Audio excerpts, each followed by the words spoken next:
Ojok was a quiet young boy from a small village where everyone knew everyone.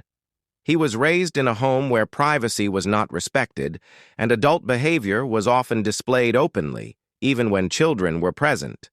As he grew, Ojok witnessed things no child should ever see, his parents, uncles, and aunts behaving in ways that confused him. With no one to explain right from wrong, he began to copy what he saw, thinking it was normal. His behavior slowly changed. He started showing unusual interest in girls, even those close to him. At first, the community thought it was just childish curiosity, but soon people began to notice that something was seriously wrong. Mothers grew concerned.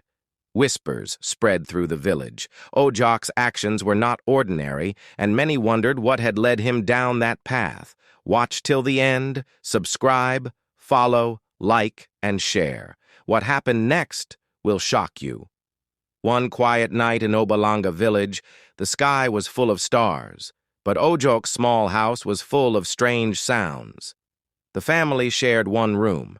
No curtains, no privacy, just one big bed for the parents and a thin mat for Ojok near the corner. He was supposed to be asleep, but his eyes were wide open and his ears sharper than a village gossip. Suddenly, Daddy whispered, "Baby, come here." Mummy giggled and replied, not when the boy is here." Daddy said, "He's fast asleep, like a dead log." Little did they know that dead log was Ojok hiding under his bedsheet like a spy, peeping through a small hole he had poked earlier, his own secret cinema. Daddy lifted Mummy like a sack of millet, and they rolled on the bed, laughing, whispering, "Don't bite me, oh!" and "You're heavy like yam harvest." Ojok didn't understand everything, but he understood enough. The next day, while playing with neighbor kids under the mango tree, Ojok stood up proudly and said, "Let's play Mummy and Daddy." The kids looked at him, confused. "Okay, you, Sarah, you'll be the mummy. Me, I'll be Daddy." Then he lifted Sarah and dropped her on the ground gently, saying, "This is how Daddy does it." Everyone burst out laughing. One boy shouted, "Ah, Ojok, is that how Daddy plays?" Ojok grinned. "You don't know anything. That's how real daddies play at night." From that day, the whole playground turned into a funny theater. One child would say, "My turn to be Daddy," and another would yell, "No, let me be Mummy this time." Even little Aquero, the shy girl who never talked, said, "I want to carry someone too." It became so dramatic that even their games changed names from hide and seek to Mummy and Daddy Olympics. But as the game got stranger, one mother passing by saw what they were doing and shouted, "Jesus is Lord! What are these children playing? Is this wrestling or marriage?" Everyone froze. What happened next? Who told who? Was Ojok in trouble? Watch till the end. Subscribe, like, share, and follow, because what happened next will leave your mouth open. The moment the lady shouted, "Jesus is Lord! What are these children playing? Is this wrestling or marriage?" All the children scattered like dry leaves in the wind. But not Ojok. Number Ojok stood boldly, hands on hips, and said with a proud smile, "Auntie, it's called the Mummy and Daddy game. That's what they played last night at our house. I saw it live. Mummy carried Daddy like a frog, jumping on the bed like they were in a swimming pool." The woman gasped. "What?" Ojok wasn't done. He added, "Then Mummy started shouting, 'Don't stop, don't stop!' And Daddy said, 'It's sweet like honey.'" He paused dramatically, then continued, "Auntie, I was under the bedsheet watching everything. Even when Mummy said, 'More, more,' I was awake. Oh, my eyes refused to sleep." The woman dropped her basket in shock, almost stepping on her own slippers. "Jehovah, this boy is a full newspaper."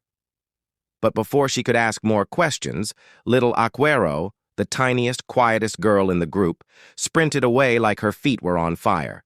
She ran all the way home, burst into the kitchen where her mother was stirring posho, and shouted, "Mummy, Mummy, Ojok has put a snake from his daddy into my susu." The wooden spoon fell. The posho burned. Her mother turned like lightning and asked, "He did what?" Aquero, catching her breath, explained with her hands flailing, "We were playing Mummy and Daddy game. He said I should lie down. Then he brought out something like a small snake. It came from his trousers. He said that's how Daddy gives Mummy sweet. Then he tried to put it in my susu. I ran." The mother dropped the pot. "Chai, I am finished. Whose child is this Ojok? Is he a small boy or a small devil?" Just then, Ojok strolled happily into the compound, eating groundnuts like nothing happened. He saw Aquero and waved, "Hi, my mummy," then turned to her mum and added, "Good afternoon, mummy-in-law." Aquero's mother screamed, "Today I must boil this boy like cassava." Ojok blinked, "But mummy, we were just playing. That's what Daddy does. I want to be a good daddy too." The compound exploded in chaos. But this was just the beginning. Stay tuned for the next part, because what happened after will make your ribs hurt from laughter. Subscribe, like, share, and tell your neighbor Ojok's story is not yet over. The next morning, Aqueros's mother was still fuming like a kettle on hot stones. She marched straight to Ojok's compound with Aquero dragging behind, ready to report everything. She met Ojok's father outside, peacefully sipping tea like a man with no scandal in the world. She didn't even greet. "Your son is turning our village into a small Sodom and Gomorrah." Ojok's father blinked. "Huh?" She launched into the full story. How Ojok tried to turn her daughter into a married woman. How he brought out a baby snake and even quoted him saying, "It's sweet like honey." Ojok's father nearly choked on his tea. "My Ojok? That boy can't even wash his underwear well." "You better ask him," she snapped. "He said he learned everything from you and his mother on the bed." Ojok's father laughed nervously. "Ah, children of nowadays have wild imagination." "Imagination ko, abomination ni," she shouted, storming off. Later that day, Ojok was sitting on the veranda when his friend Sarah came over with a skipping rope. But Ojok had bigger plans. He marched inside and told his mother, "Mummy, I'm going to do my holiday package. Sarah will help me with some number work." His mother smiled proudly. "Good boy, but don't dirty the house-o." "Yes, Mummy," he saluted. The moment the coast was clear, Ojok led Sarah straight to the bedroom. Daddy and Mummy's very own battlefield. They sat on the bed. Ojok gave Sarah a shy look and asked, "Do you remember our Mummy and Daddy game?" Sarah blinked, hugged her skipping rope tighter, and said, "I don't know you." Ojok leaned in like a film director whispering a secret. "I'll remind you." Then, like a true actor, he lay on the bed and said, "Baby, come here." Sarah giggled. "What kind of baby?" Ojok replied, "The sweet kind. Now you carry me like how my mummy carried Daddy like a wheelbarrow." She tried, failed, and both of them fell on the bed laughing. Then Ojok added, "You must say it too. Say, 'It's sweet like honey,' just like Mummy said." Sarah covered her face.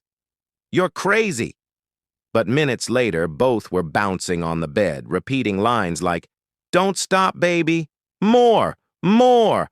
Ah, you're heavy like cassava bag."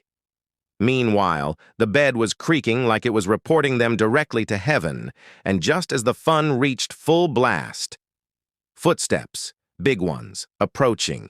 Who was it? What did they hear? The bed wasn't the only thing shaking. Stay tuned.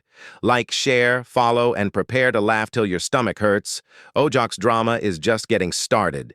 Daddy Ojok was returning home early that afternoon, whistling joyfully with a bunch of ripe bananas in one hand and dreams of a peaceful nap in his head. But peace was not on the day's menu. As he opened the door, he heard giggles. Strange giggles. He tiptoed like a village spy and pushed the bedroom door open. What he saw nearly sent him straight to heaven without notice. Ojok was standing by the bed, shirt halfway off, face dripping with sweat, and Sarah on the bed holding her cheeks in shock. The bed looked like it had just survived a village earthquake. "Ojok! Daddy screamed, dropping the bananas so hard they flew in 5 directions. Ojok froze. Daddy, I can explain. We were just laying bed. Daddy blinked. Laying what? Laying bed makes people sweat like you're chasing a goat? Ojok started stammering like a faulty radio. Daddy, I was just doing that sweet game you always play with Mummy at night. Pin drop silence. Even Sarah's heartbeat paused. Daddy staggered backward like a drunk chicken. Game? Which game? Ojok looked down. The one where you say, "Come here, baby," and Mummy says, "Don't stop, it's sweet." Daddy's face turned to firewood. His hands were shaking like he was about to baptize Ojok with hot slap. But instead, he took a deep breath, looked at Sarah, and said, "Sarah, go home before I report you to your ancestors." Sarah vanished like smoke. Then he turned to Ojok and asked, "My son, is this how you want to end your childhood career?" Ojok knelt down quickly, tears forming. "Daddy, I'm sorry. I thought I was learning from the best." Daddy sighed heavily, sat down, and wiped his face. "Listen, my son, what grown-ups do is not for children. You're not supposed to watch, talk, or even breathe near those things. That's how village madness begins." Ojok sniffled. "Forgive me, Daddy." Daddy nodded slowly. "I forgive you. But if you ever try this again, I will send you to your grandmother's village where even dogs wear trousers." 1 week later, Ojok had become quiet. Too quiet. Her secret weapon. A spirit-filled parrot named Pastor Polycarp, and Pastor Polycarp talked. Too much. What did Pastor Polycarp say? What did Ojok do next? Don't blink. The real drama is only just beginning. Like, share, follow, and stay tuned. Ojok's story isn't finished yet. In fact, it's about to scatter roofs. Absolutely. 1 Proverbs 22:6. Train up a child in the way he should go, and when he is old, he will not depart from it. This verse reminds parents that children are like fresh clay. What you shape into them early stays with them. If parents are careless with their behavior or expose children to adult matters, those lessons get imprinted for life. Ojok copied what he saw, not what he was told. 2 Matthew 18:6. If anyone causes one of these little ones, those who believe in me, to stumble, it would be better to have a large millstone hung around their neck and to be drowned in the depths of the sea. God takes the innocence of children seriously. Parents must guard that innocence, not destroy it through reckless conduct. Advice. Parents should model discipline, set boundaries, and keep intimacy private. Children don't just listen, they observe. What they see at home can shape their entire future. Don't miss it. Like, share, follow, because what happens next will make your ribs break from laughter and your jaw fall in shock.